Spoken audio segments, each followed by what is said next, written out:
Good morning, students. Today we talk about interference of light. तो सबसे पहले हम लोग interference of light wave के बारे में जानते हैं. When two light waves of the same frequency and having zero or constant phase difference traveling in the same direction superpose each other, the intensity in the region of superposition gets redistributed, becoming maximum at some points and minimum at others. This phenomenon is called interference of light. क्या मतलब है कि जब भी कोई दो light wave जिसकी frequency same है और फेज डिफरेंस जो हमने पढ़ा हुआ 11th क्लास में, फेज डिफरेंस जीरो है या कांस्टेंट है और वो दोनों लाइट वेव ट्रैवल कर रहे हैं सेम डायरेक्शन में, travelling in the same direction, superpose each other, दोनों सुपरपोज करते हैं, then the intensity in the region of superposition gets redistributed.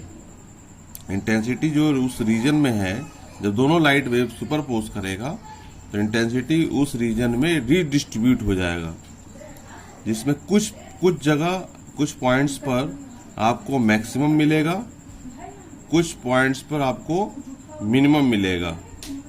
इस फेनोमेनन को इंटरफेरेंस ऑफ लाइट कहते हैं. क्लियर? तो सबसे पहले हम लोग शुरू करते हैं इसमें कि दो सोर्स है इसमें. जैसे ये एक सोर्स है, पहले इसको समझ लेते हैं क्या है.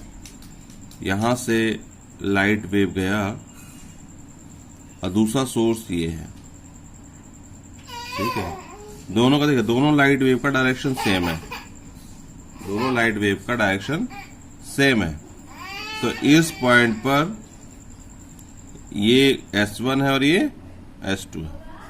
तो इसके कारण यहां पर जो डिस्टरबेंस क्रिएट होगा इस लाइट वेव के कारण, उसको हम Y1 कहेंगे.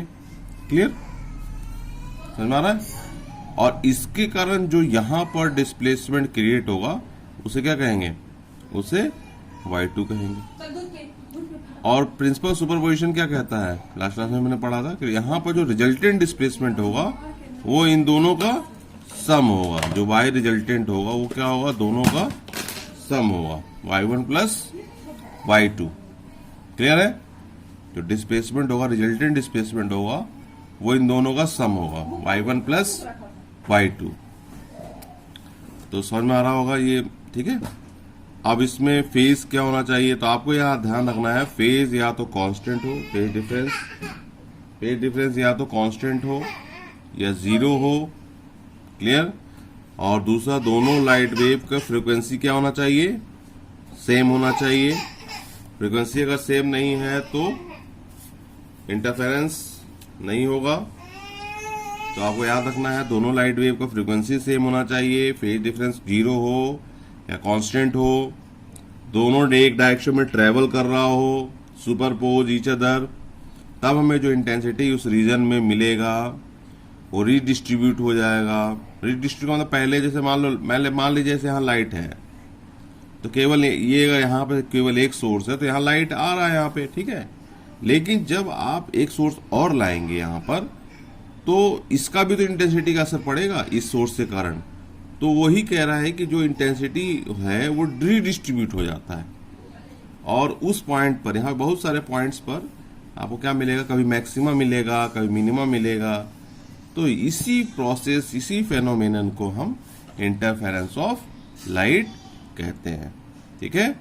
तो इसके बाद फिर आपका एक मैथमेटिकल डेरिवेशन है, वो आपको बहुत आसान लगेगा.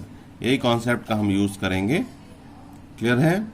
फिर से मैं एक बार रिपीट कर दे रहा हूं कि जब भी कोई दो लाइट वेव जो सेम फ्रीक्वेंसी की होंगी और उनके बीच का फेज डिफरेंस जीरो या कांस्टेंट होगा और वह सेम डायरेक्शन में ट्रेवल कर रहे होंगे, सुपरपोजिशन पर सेम डायरेक्शन देखिए ट्रैवल कर रहा है, सुपरपोजिशन पर सुपरपोज करेंगे एक दूसरे को, तो हमें इस रीजन में सुपरपोजिशन, जब सुपरपोजिशन हो जाएगा तो हमें इंटेंसिटी रीडिस्ट्रीब्यूट हो जाएगी और हमें कुछ पॉइंट्स पर मैक्सिमम मिलेगा, कुछ पॉइंट पे मिनिमम मिलेगा।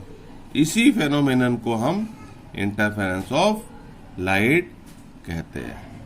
ठीक है, जैसे आपको पिछले क्लास में भी हमने बताया था कि मान लीजिए कोई लाइट वेव ये है, ठीक, और एक लाइट वेव ये है। अब मान लीजिए अगर किसी पॉइंट पर, इस पॉइंट पर अगर इन दोनों का क्रेस्ट अगर मिल गया, ये दोनों अगर मिल गए यहाँ पे, तो यहाँ बड़ा क्रेस्ट बनेगा, ठीक, और ये दोनों का ये मिल गया तो वो बड़ा ट्रफ मिलेगा, यानी यहाँ इंटेंसिटी क्या हो जाएगा, मैक्सिमम। लेकिन अगर ये दोनों वेव यहाँ पर ऐसे ना मिलकर ऐसे मिले, इधर से ना होकर उल्टा मिले, तो ये इसको कैंसिल कर देगा, ये इसको कैंसिल, मतलब वहां क्या मिलेगा फिर।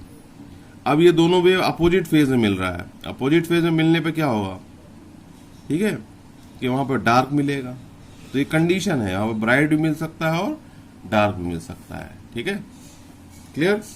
मैथमेटिकल डेरिवेशन हम लोग फिर नेक्स्ट वीडियो में देखेंगे। थैंक्स।